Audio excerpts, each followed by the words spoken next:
Buenas tardes ya a todas y a todos y bueno, antes de comenzar con mi intervención, pues felicitar a la organización por estas segundas jornadas de perspectiva y agradecer también a la organización de forma muy especial a Xavier Navarro que haya contado conmigo pues para formar parte de esta mesa de debate que lleva un título tan sugerente como qué riquezas, qué bienes y qué servicios definen una salida alternativa a la crisis. Bien, en este contexto y en mi condición, no ya de decana, porque esto es algo accesorio, pero sí en mi condición de laboralista, de profesora de Derecho del Trabajo, creo que no tengo más opción que traer a esta mesa de debate la necesidad de repensar, de reflexionar sobre el trabajo y también la necesidad de plantear un cambio del paradigma productivo, es decir, un cambio en los modos en que se produce y se crea la riqueza y para ello, obviamente, debemos determinar de qué tipo de riqueza estamos hablando, porque tengo la impresión de que esta civilización capitalista industrial, en la que todas y todos estamos inmersos, es una civilización insostenible, es una civilización incapaz de sostener la vida y es una civilización que además está poniendo en peligro no solo nuestra propia existencia y su calidad, sino también, y a mí esto me preocupa mucho más, está arriesgando la existencia de las generaciones futuras.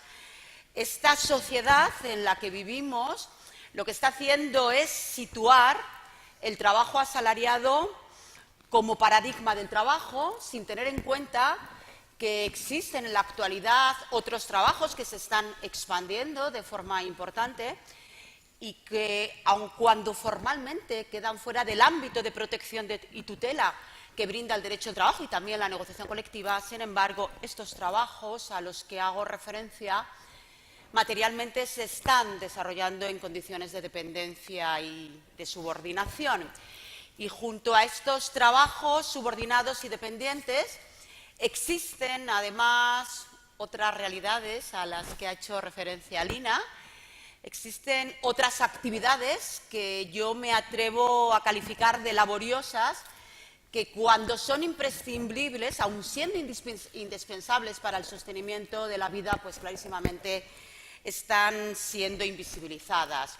¿Y cuál es la causa de todo ello? Pues posiblemente esa falsa creencia de que los trabajadores y las trabajadoras necesitamos que los modelos de producción y de consumo vigentes funcionen a pleno rendimiento para garantizar nuestra propia existencia, porque tendemos a establecer un algoritmo, una correlación directa e inmediata entre consumo, crecimiento de la economía y empleo, o dicho en otros términos, elevados niveles de consumo suponen un mayor crecimiento económico, incrementa el empleo y volvemos al principio. El incremento del empleo implica, a su vez, un incremento de los niveles de consumo. Y este proceso en el que el incremento del empleo está basado en la productividad, pues aparentemente es positivo para los trabajadores y las trabajadoras. Y parece que desde esta perspectiva ecología, a la que habéis hecho referencia, y trabajo organizado entran en conflicto, entran en contradicción porque uno y otro son portadores de intereses contrapuestos. ¿Por qué? Porque aparentemente el factor trabajo se está posicionando en la lógica de la máxima productividad y desde esta óptica el factor trabajo es visto como un coste más que debe optimizarse, realmente rebajarse y minimizarse para poder ser empleado. E insisto, desde esta perspectiva, el factor trabajo contempla a la cuestión medioambiental, contempla a la naturaleza como un competidor más, porque entiende que los costes añadidos que suponen las medidas de protección medioambiental pues tienen un impacto negativo sobre el empleo. Pero es más, es que a la propia naturaleza se la observa, y esto a mí me resulta totalmente paradójico, como un obstáculo a la propia subsistencia, ya que se considera que la inversión medioambiental es improductiva porque no genera bienes mercantiles, que son los que aparentemente producen bienestar. Obviamente yo no comparto esta posición. Yo creo que la alianza ecologismo y trabajo no solo es posible, sino que también es necesaria, pero para ello hay que superar la idea de que bienestar y riqueza están ligados indisolublemente a un crecimiento cuantitativo de la productividad y del consumo. Creo que el desarrollo humano tiene que estar orientado no a tener más, sino a vivir mejor, pero sin lugar a dudas esto exige un cambio importante de mentalidad y de paradigma que contemple el trabajo desde otra perspectiva. ¿Y cuál es esa otra perspectiva? Pues en primer lugar hay que tener en cuenta que nuestro planeta, nuestro mundo, está poblado al 50% por dos sexos diferentes, pero de igual valor. Sin embargo, sabemos que el sistema capitalista ha propiciado la división sexual del trabajo y ha desvalorizado e invisibilizado los trabajos de cuidado, que sin embargo son absolutamente imprescindibles para que el propio sistema capitalista funcione. Es que los trabajos, las tareas de cuidado son las que aportan mano de obra. Por lo tanto, ¿qué propongo? Propongo una reformulación del concepto trabajo. Propongo un concepto de trabajo que sea inclusivo y que acoja en su seno todas aquellas actividades, todas aquellas tareas que generan bienestar, todas aquellas tareas que son imprescindibles para el sostenimiento de la idea. Por lo tanto, creo que hay que superar la idea de trabajo asalariado, porque este concepto deja fuera del derecho del trabajo, pero también de los derechos de ciudadanía, a muchas personas que por sí solas están desprovistas de los derechos sociales. Por lo tanto, superar la idea del trabajo asalariado supone, asimismo, superar la idea de que autonomía e independencia solo se pueden adquirir mediante la participación activa en el trabajo asalariado. Dime cómo voy de tiempo y me dosifico mentalmente. 3 minutos. Wow. Otro elemento que me parece absolutamente indispensable, la necesidad de la redistribución de la riqueza como única opción de justicia. Creo que la lucha contra la pobreza tiene que ser sinónimo de lucha contra la acumulación de riqueza. Por lo tanto, hay que desacralizar la propiedad, hay que cuestionar la legitimidad de la propiedad ligada a la acumulación, porque en la actualidad estamos manejando parámetros totalmente absurdos que hacen que no contabilicen como riqueza bienes y servicios indispensables para la vida, y sin embargo pues está contabilizando la propia destrucción, fabricación de armamento, manipulación y especulación con alimentos o materias primas. Por lo tanto, creo que producción y ecología no son términos contradictorios. Nuestro planeta tiene recursos limitados, parcialmente degradados y decrecientes, y además la producción con protección medioambiental genera más trabajo humano que una producción ambientalmente irresponsable. Por tanto, el verdadero conflicto no está entre medio ambiente y empleo, sino que el verdadero conflicto está entre capitalismo y biosfera. Y además no tenemos que olvidar que los trabajadores y las trabajadoras somos personas también, Somos ciudadanos y ciudadanas titulares de derechos, y somos titulares del derecho a la vida, somos titulares del derecho a la salud, y esto presupone naturalmente un medio ambiente saludable. ¿Y qué puede hacer el sindicalismo en este sentido? Y voy a intentar ya ceñirme a 2 minutos. Pues yo creo que la lucha del sindicalismo tiene que ser también una lucha por la sostenibilidad, tiene que ser una lucha también por el medio ambiente, que conecte. Me parece importantísimo, porque esto es una clara deficiencia que tenemos en la actualidad.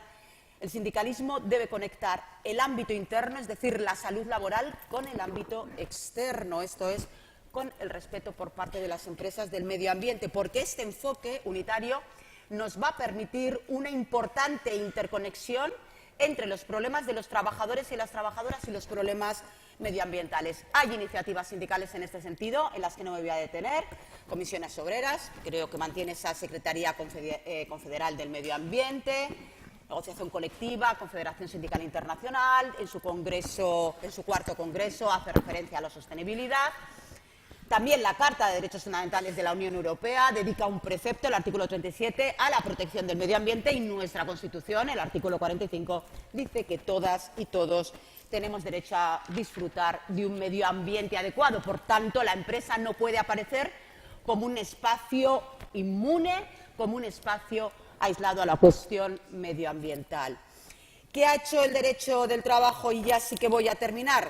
Pues yo creo que ha avanzado de manera poco satisfactoria, porque el derecho del trabajo no se ha preocupado en regular cómo se lleva a cabo la producción, sino que se ha centrado en la contractualización consecuencia de esa producción. Es verdad que nuestra Ley de Prevención de Riesgos Laborales ha hecho algún avance importante al incorporar el concepto de medio ambiente en el trabajo.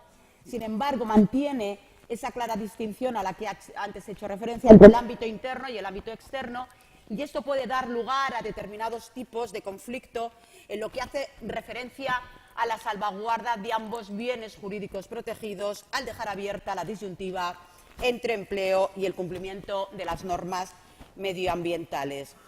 Es verdad que sí que hay algún tipo de reacción sindical que proponen que el modelo de participación de los trabajadores relativo a la prevención de riesgos laborales sea más amplio y se lleve y se extienda también al ámbito de la gestión empresarial del medio ambiente. Por ejemplo, creación de comités medioambientales, delegados de medio ambiente por parte de la negociación colectiva, aun cuando tengo que decir que la negociación colectiva presta poca atención a la cuestión medioambiental y mantiene también esa neta distinción entre el ámbito interno y externo. Me preocupa muchísimo el traslado que se hace de la cuestión medioambiental a la responsabilidad social corporativa, a la responsabilidad social empresarial, voluntariedad, autorregulación, unilateralidad, aunque es cierto que sí que tenemos algunos supuestos de responsabilidad social empresarial negociada, pactos mundiales, acuerdos marco internacionales. Me preocupan muchísimo los tratados de libre comercio, reciente tratado firmado Unión Europea-Canadá, ese tratado de libre comercio que ha quedado paralizado con la entrada en Estados Unidos de Trump, Tratado de Libre Comercio, Unión Europea con Estados Unidos, y me preocupa porque en estos tratados de libre comercio, que parece que son negociados en la clandestinidad, la cuestión medioambiental y las cláusulas sociales brillan por su ausencia, pero es que me preocupa aún más que el principio de peligro, que es el que aplica la Unión Europea, sea trasladado por el principio de precaución, que es el que aplica la Unión Europea, sea finalmente sustituido por el principio de peligro, que es el que aplica Estados Unidos. 10 segundos. Bueno, no propongo nada, os iba a hacer algunas propuestas, ¿sí? Que propongo una visión rupturista de modelo que esté basado en el principio de necesidad. Insisto en la insostenibilidad del sistema capitalista vigente. Es un sistema, es un modelo, nuestra civilización, que no ha sabido dar respuesta al desastre ecológico ni a otras cuestiones de urgencia. Por lo tanto, creo que si apostamos por la conservación de la vida, debemos apostar por una nueva civilización, por un cambio de paradigma.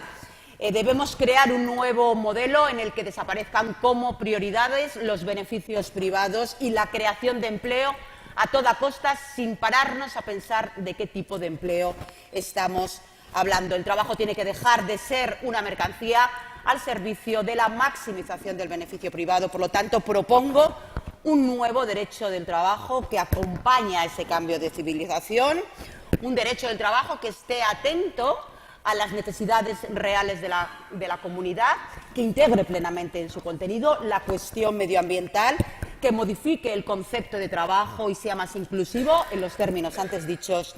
Y, por último, creo que la cuestión medioambiental debe integrar plenamente la agenda sindical.